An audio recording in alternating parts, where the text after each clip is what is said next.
Hello, everyone.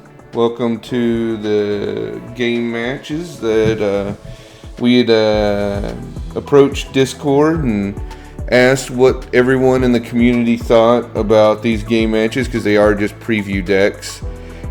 We did hear what you guys said and suggestions about possibly taking some of the spoiler cards and printing them out and trying to make new decks, but we didn't want to upset the balance or try to figure any of that out. We're happy to play with the fullness of the game when it comes out, and when a little more, maybe something else comes along that's guaranteed to be balanced, we want to go with that. So for those of you that did mention maybe using newer cards and trying to excite or spice it up, we did hear you. We do agree it could possibly be fun, but we wanted to also make sure the experience was balanced. So using the decks that Hubworld gave us to create a balanced play, we decided on just going with that to make sure.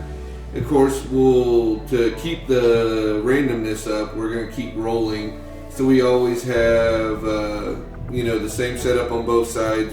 Blue will be 1, orange will be 4, and then green is 2, and purple is 3. We'll both roll to see which one we randomly land on, and then we'll play our matches.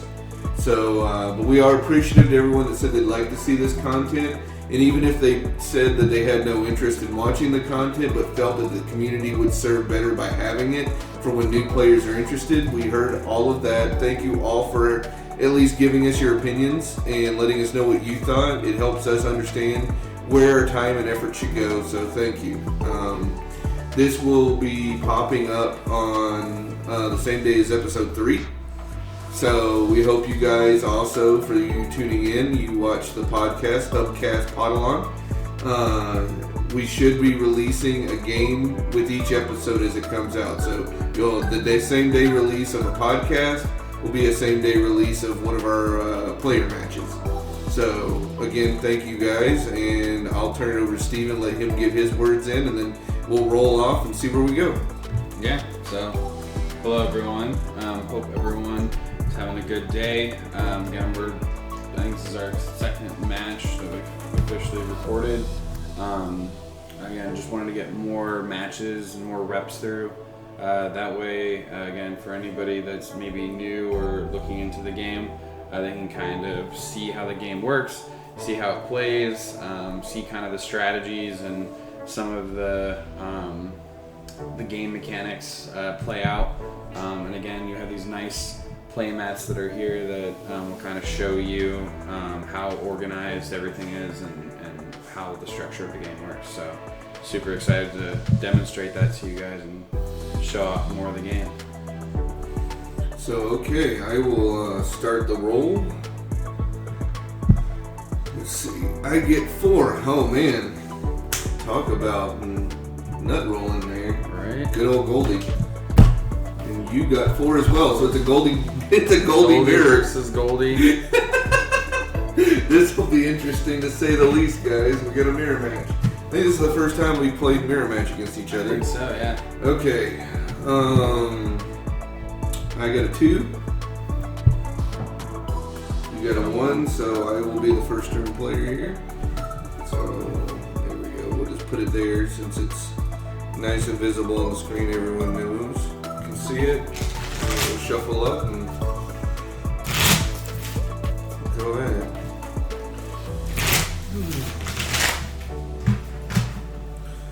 So I've had a busy week, Steven. Monday, I literally got the girl, my 11-year-old, on the bus, then took my 2-year-old to the grandparents all the way to Indianapolis. I live in Columbus, Ohio, for those of you that don't know. So made a 3-hour trip there to Greenfield, Indiana, which is right on the outskirts of Indianapolis, to meet with a client for my job, and then was in meetings till about 5 o'clock, and then I drove 3 hours back. Got back that night, and then Tuesday I was knee deep in paperwork, catching up on email responses and whatnot. I work remotely from home, guys, when I'm not on travel for business and meetings with clients. So So I was doing that all day yesterday. I want to say a good 6 o'clock at night, trying to get stuff done for everything. And then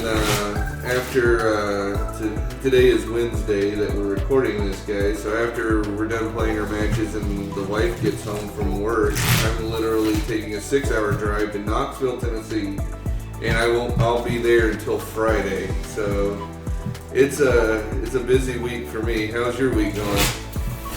Oh, it's been a busy week. A lot of stuff going on. I'm moving here the next Friday, so definitely just a lot of packing when I'm off work, and just making sure I have everything that I need before moving into our new place with my girlfriend. So that'll be really fun. Just kind of anxious to get in the door. Right. And those of you that may not have are coming in at this point or haven't listened to the podcast, Steven's in his 20s. I'm starting my journey in my 40s. I'll be 42 this year. So we kind of got a big age gap, whereas I'm already kind of in a house, settled, and have kids. He's starting his journey on the progress of all these things. So we're at definitely different points in our lives, but we're definitely very good friends. Steve and I count among my handful, like on one hand I can account what I would call a best friend, and Steven is one of them. But that's in case you're wondering why it seems a little different, like our stories, it's because he's definitely a much younger man than me, but that's nothing wrong with that. I'm going to, just so you guys can see what's there. That's what I have, so you can kind of get an idea. Oh, let me pull up the Discord before we continue any further. I was asking rules questions that might be pertinent to us to help us out in the Earthborn Discord rules section for Hubworld. And just to make sure that you and I got in our reps the correct way. And there was I want to give a shout out because one guy was just a stand-up guy. He's been following us and really enjoying our content, and he really helped clarify a lot of stuff. So his handle, I don't know the guy's full name, but his handle on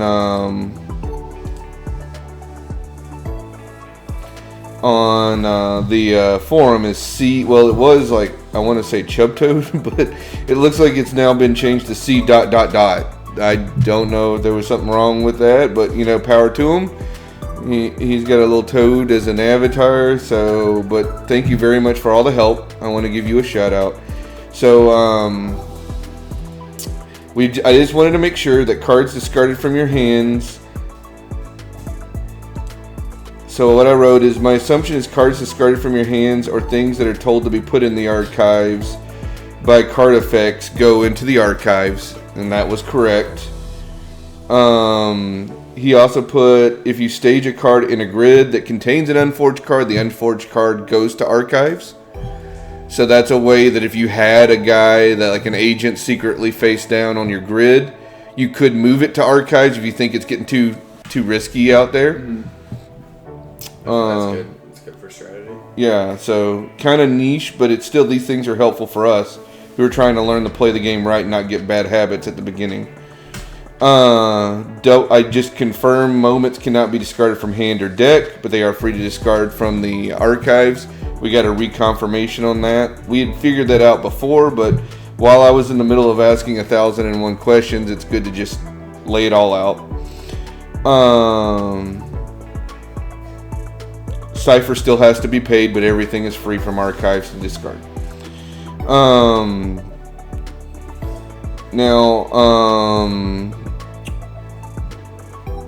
When do you pay the action point? Is it the start of the action or the completion of the action? That is the start of the action. So for Ruth, you've already spent an action point. So let's say it was action 3. That third action point is already spent when you find Ruth and have the cipher to spend an action point. It's technically not floating in the ether waiting for you to complete. It's already pre-spent the second you start your action. Okay. So that way, if anything's like taxing your actions, it can't tax your actions. Like say I'm doing action 3, that's already spent. I now have 0 unspent actions. And you play a card that's like, oh, you have to, spend an action. I've already spent them, so there's no way you can like do this weird. Well, like you can't complete your action now because I spent your action before you can. You know what I mean? There's no weird ether phase where the action can get somehow foodungled by this kind of stuff. Okay. So you start your action, that thing gets spent. It's already spent. So what if there's something that says like you have to lose an action? You wouldn't be able to afford it because you don't have the action to spend. Okay. So like for the Ruth, you couldn't spend her Cipher because you were on action 3 when you found Ruth, discovered her. Because I figured that's why you give that example. Like, yeah. You couldn't spend the Cipher. Because it's the only one I know that has like an action cost that would be discovered in the middle of an action completion being completed. So it was a good point to figure out when does the action point get spent. Because God knows there'd be a rules lawyer at a tournament you're gonna lose a match because you didn't realize like the order of operation of something is minuscule like that. You and I both know from tournament play, there's guys out there. Oh yeah, they want to make sure it's down to each logical step and process. Yeah. One of the most common questions is how to deal with a card that's forged but exhausted during a delve. This one was important because we've misplayed this before. So when you reach an exhausted forge card, you have the option to bypass the card rather than confronting it because it's exhausted, so it's technically not in a state. If it was unexhausted, you have to confront it. Or you choose to back out of the delve, right? But if it's exhausted, so we were wondering why you always wouldn't just tap all your stuff. This could be a reason why. If a card is exhausted, you could bypass it so you don't have to confront it and you don't have to pay its its obstacle cost. That's what I figured. So if you exhaust a card, you don't have to pay the barricade cost. Now you can't get rid of it unless you confront it, pay its obstacle cost, then get to the presence. But as you're going down or delving, yeah, so like exhausted card. If I had an agent here and you found a way to exhaust my like barricade with like a 3 obstacle cost, you could just be like, no, I'm good. I'm going to go straight to your agent. That makes sense. You can avoid this entirely. And so that may make you want to avoid playing or like exhausting stuff. Though most supports don't have an obstacle cost. The ones that actually have the things on them don't tend to have an obstacle cost, but agents do. So, but I don't know why you would bypass the agent. Yeah. Though. Like you'd probably want that. Unless you're like, I'll come back for you next, Yeah, something. But anyway, so you get the chance to exile or secure it, but the confront effects don't trigger. And you can continue on to the next grid slot without paying the barrier. If you choose to confront it, for example, because it's an agent and you want to secure it, the confrontation rules are all the same as if the card were unexhausted. So exhausted cards can be bypassed. So that's really good to know. Well, that makes it's likely a trap work too, because if you had an exhausted obstacle, you could be like, oh no, you need to go and confront that obstacle or give me something like. That's true. Yeah. That gives that, because that felt like a really niche card, but now it feels a little better. It's still nichey, but less. Yeah, it's got a wider range. Anyway, all right, and then the last one that we found out, discovers do happen in from hand and commons, but we found that out the last time. So if you like flip over a card like the Eye Enforcers that have the Discover ability, they can trigger from any location, which is why in the case of the Eye Enforcers, it had that weird text, if this is discovered in the grid, because it didn't want it triggering and removing 2 cards from your hand if you found it somewhere else, because that would just that would be brutal. Yeah. I would have one in my deck every time. Yeah, everyone would be siding blue for Eye Enforcers. Yeah. It's like you gotta like, okay, let's see, that's 2 cards. I'm assuming it's 2 cards because it's only a 30 card deck. I can't imagine you're allowed 3 of. So let's say 2 of 30 card deck, but you have 6 agents, so 36. That's 1 in 18 that I could just take 2 cards from your hand for like nothing.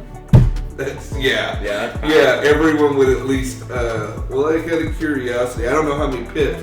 The preview decks don't have pips, so we don't know like what these guys would require for agent cost to put in your deck, but I would have to imagine that the Eye Enforcers, because they are a really good card, has to be like a 3 or 4. Like I can't think that you can just like minor side in an Eye Enforcer. You have to dedicate some agents to get them Eye Enforcers out. And then my dumb butt, I'm gonna walk away so Steven can lay out his 5 and you can see his mulligan that he's gonna take, and I'm gonna go grab the battery pack for this laptop because it's about to die. So, got these 5 cards here. Pretty interesting hand to start. And honestly, I think I'm just going to keep it. I think there's a decent amount of stuff here that is worth me keeping to play some strategy with it. So I am going to keep my hand. Again, you can see that there's some interesting cards that can be played, as well as some strategy within all that. So pretty interesting.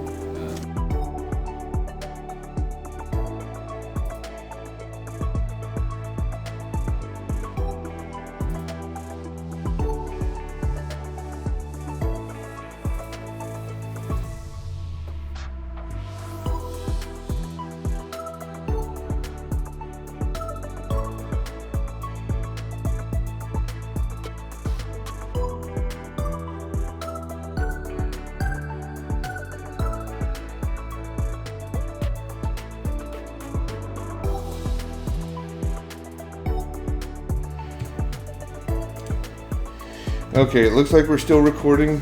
The screen went black for a second. We thought the laptop died before it received the power from the power supply. So, good deal. I'm going to have Steven look the other way because that way I can do mine. So, I think that's going to be really important this game. I think that's going to be really helpful. Because of that, I kind of want to keep that.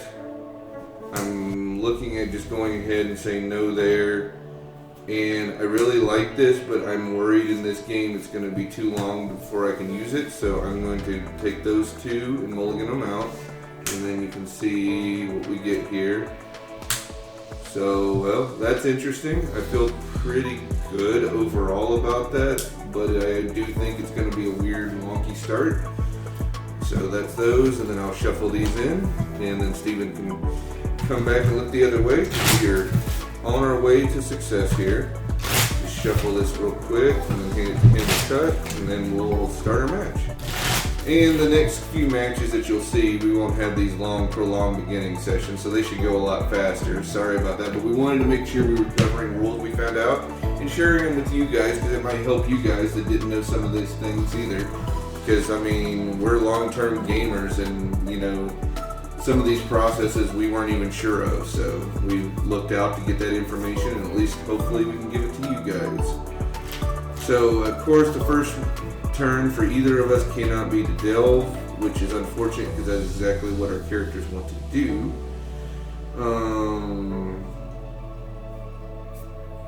I think with that, I will stage that card, and that will take me to 2. I'm going to stage a card in my archive and go down to 2. Okay, I am going to, as an instant, forge that for 1, and that will take me to 4. I won't spend it yet because there's a hot chance that you may decide to put something in my way that I want to reduce. Not that I foresee that happening this early in the game. Okay, so now my action itself, so spin that up front, go to 1. That'll always be helpful to remember. Just go ahead and spin it and then do the action so you don't forget later on that you spent it. I'm going to do a run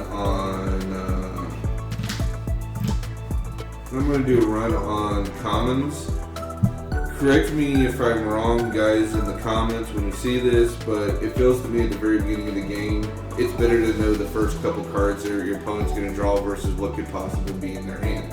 When you get like to 3 or so, going for their hand can be better, but getting that future knowledge of what they'll be drawing into, I think, probably is better. That's my opinion on it.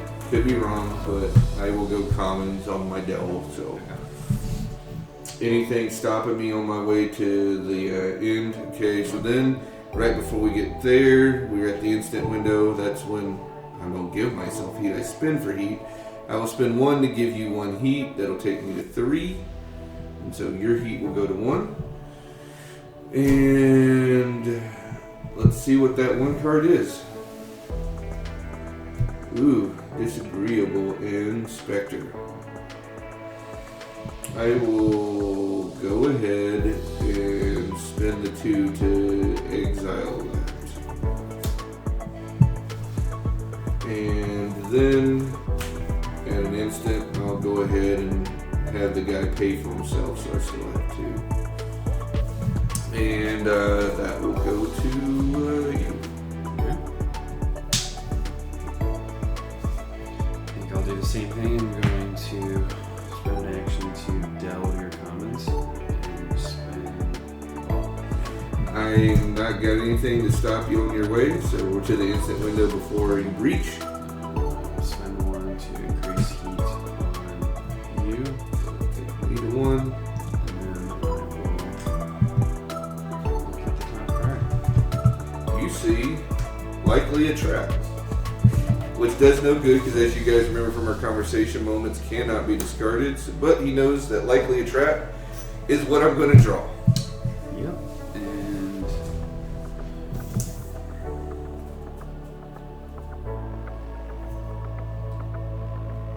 I'm going to forge my capricious informant, and then I am going to exhaust him to look at the top 2 cards of my commons, add 1 of those to my council, and archive the others.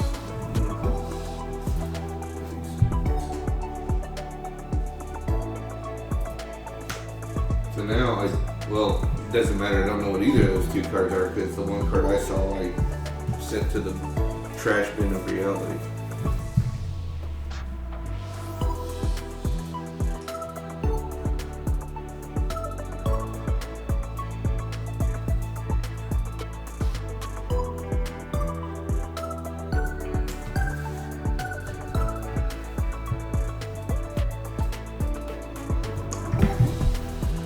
Alright.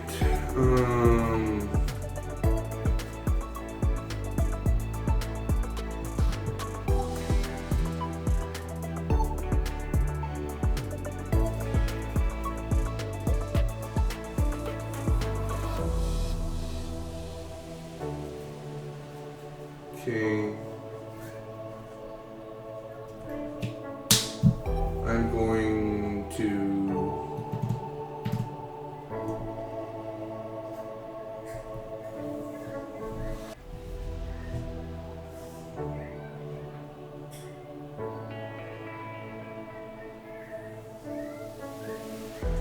delve again, I think, into your commons just to try to keep that heat play up. So if you got nothing for the breach, I'll spend action 0. I'll spend the 2 to take you to 2 heat.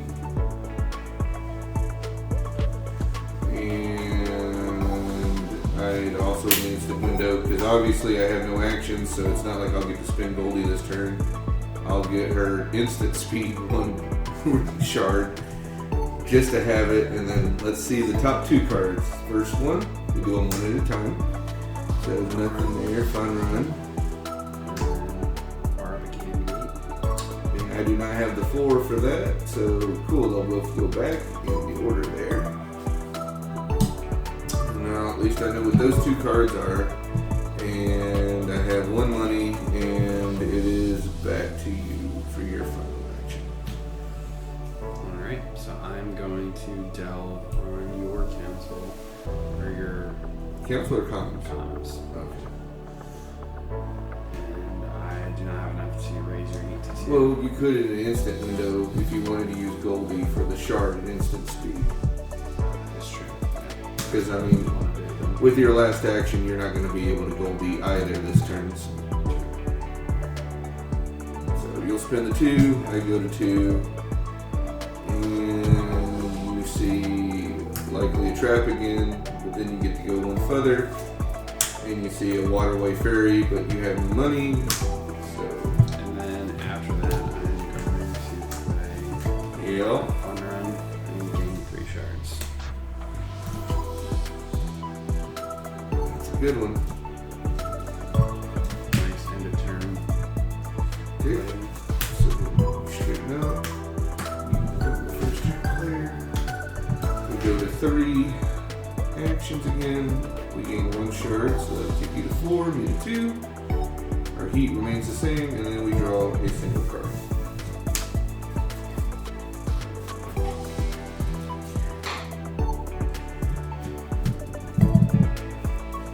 Okay, and then you have the first action. So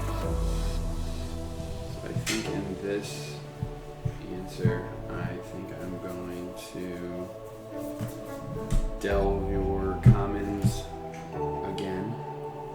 And if you have no actions as I'm delving into your commons, I'm going to spend the 3 to increase your heat to 3. Yep.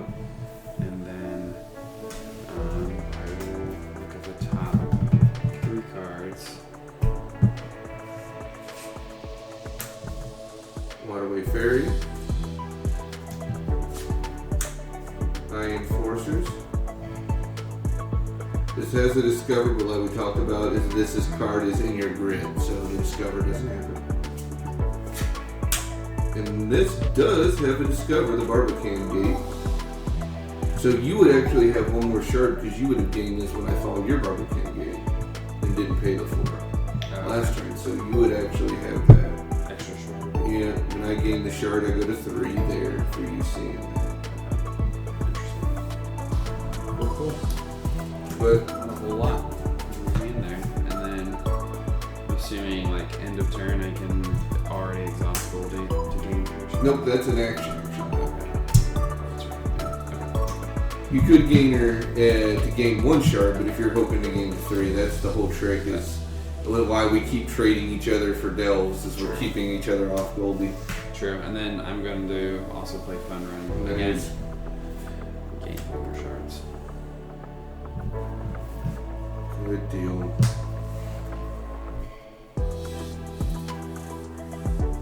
That's all I can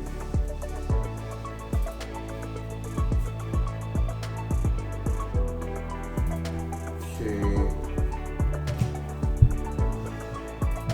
I'm going to take a run on Council with Goldie. So that'll take me to 2. That's my action pool.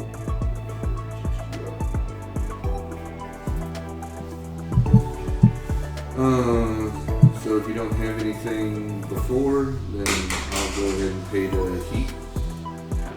Bring you to 3. Heat there.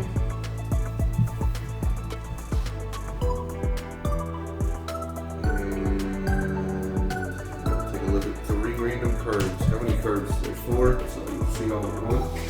First one I see is likely a trap. Can't do anything about that. Next one I see, Auntie Ruth. Interesting. So I don't have the ability to gain the money because I chose not to get it going into that instant window, so I don't have the 2 to pay. Could pay the cipher, but without the money to also spend, it's kind of a moot point. But I do know that it's there now, so that's good. And the last one to see is Rory and Bug. Again, I don't have the 2, but I know that there's 2 of my 3 agents in his hand right now. So that's a good place to be, I guess. So now he's going to have to do some shenanigans to keep me off the trail. So that was my action, and it goes back to you. Yep. So in this particular instance,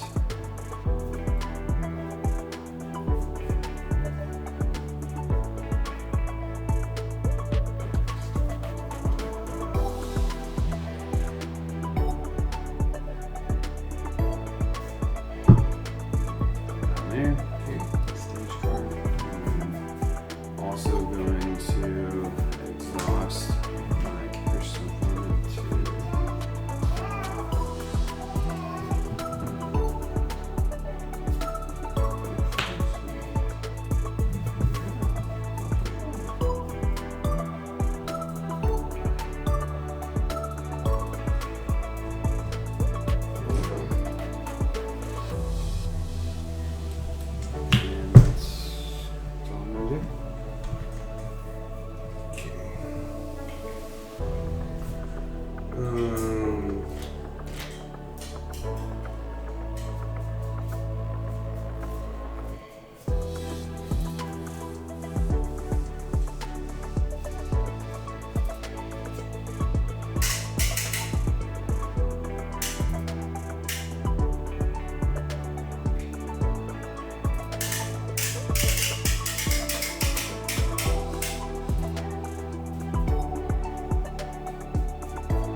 stage your cards there.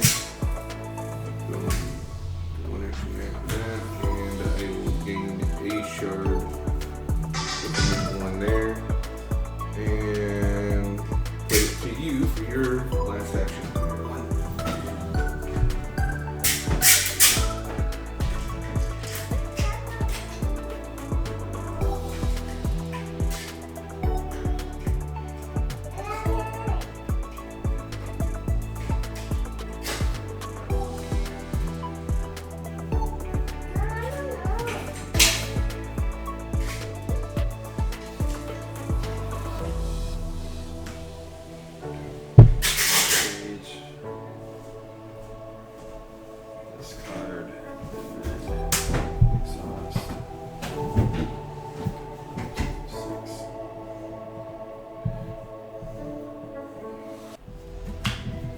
Gain 2 more resources.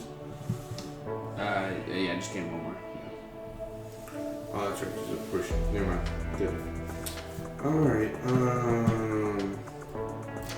so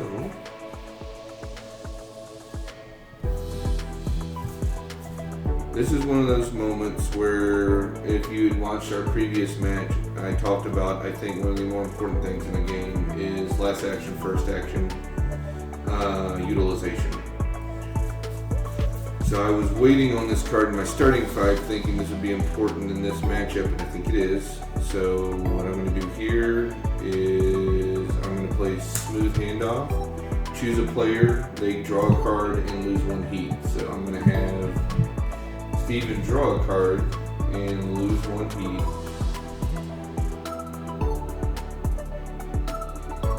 And that took an action, so I am at 0. Exile. But I can instant speed at least gain 1 there off her. But now that I'm going into the first action, I will be above heat, so I can immediately action for 3 resources, which has been a problem because his fun runs, his economy is kind of sped a little ahead of mine, and I've been dragging a little behind, so I think this was the moment where I tried to gain some of that momentum back. So that was, again, spending it all, so we'll both gain 1. He'll go to 7, good lord, and gain 3 actions, and unexhaust everything. I become the first turn player, and draw a single card.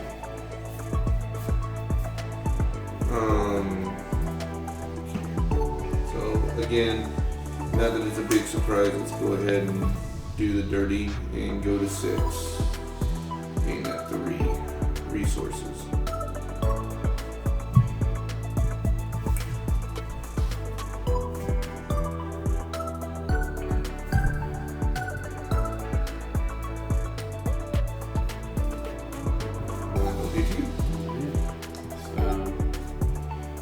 Go ahead and do a double on your council. Okay. Start here. I will give it to you. Well, hold on. I might spend it before you can get to it. which I always think is a good idea, even if just because we've talked about that before. So I go to 7. And then you can choose to confront it or bypass it now. Yeah, and then I'll spend the 2, so.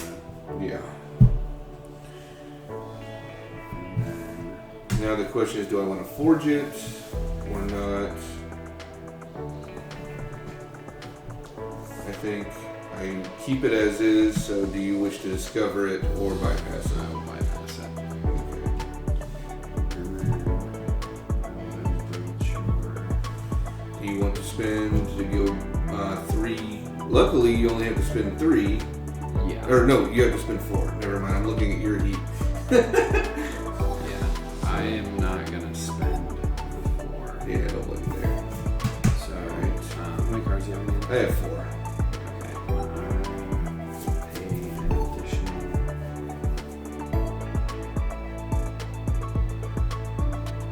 Lost 2 play. Infiltrate as you discover cards and counts of them you reach. Discover +2 cards. So there's the 4. You will get to see all of them. You just got to pick the order in which you look at them. So, okay, you found a dragon horde. Okay, next up. Likely a trap. Doesn't matter. You can't do anything about that. Which one? This one. Okay. That waterway ferry that you've been seeing in my deck that I had to draw. That's one. Okay, and then finally a Barbican Gate, which will gain me a shard for the discovery. So it'll take me 8.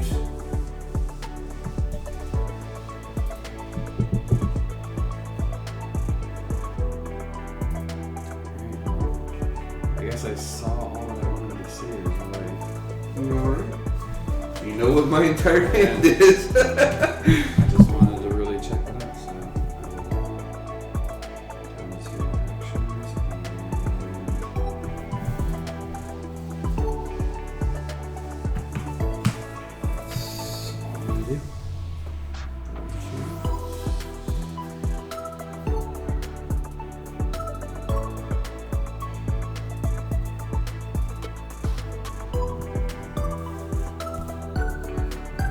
Let's go ahead and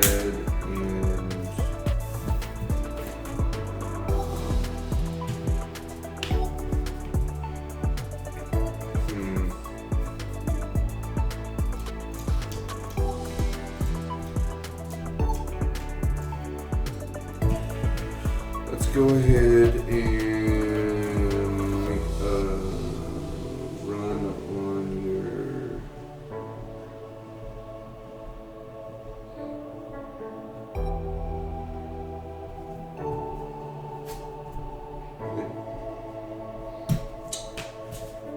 I'm going to, at this point, have to concede the game because I messed up a whole series of things, and I don't think we can backtrack it easily and make that there. So we took a whole long exposition at the beginning of this game, so apologies for this. But I will now explain my ultimate level of mistakes.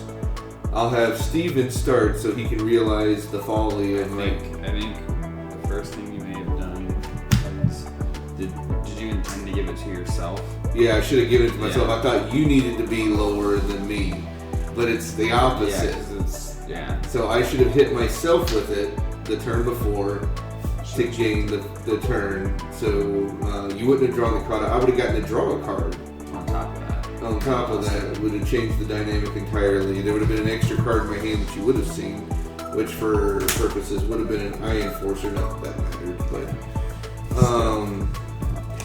and it would have changed like probably a couple more things, that decisions he would have made. So that being the case, I will call the game there, and I got to remember that for the future because I played that completely wrong. But just out of curiosity, so that was a Dragon's Horde there. Barbican Gate, and then Rory and Bug, nice, to make it a little more difficult for me. yeah. So I was going to look into your archives. That was my next goal, was to run it, make a run there. Just did those 2 things, and Just to then see those. I would have probably played Likely a Trap if you kept coming back to. Oh, of course, definitely. Yeah. And then I would have tried that. Build a wall. Oh, no. likely a trap doesn't work as good as we thought if we look at it a little closer after a player completes an encounter with an unforged card. So if it was... my Barbicane gate would have been... No. Yes, totally. I get that. But you're just saying, like, it would... When we were talking earlier that it might have had less niche because you could have forced someone that to do a forged exhausted card. You can't. It's only for undiscovered ones. Not as niche as not as less niche. It's back to being more niche.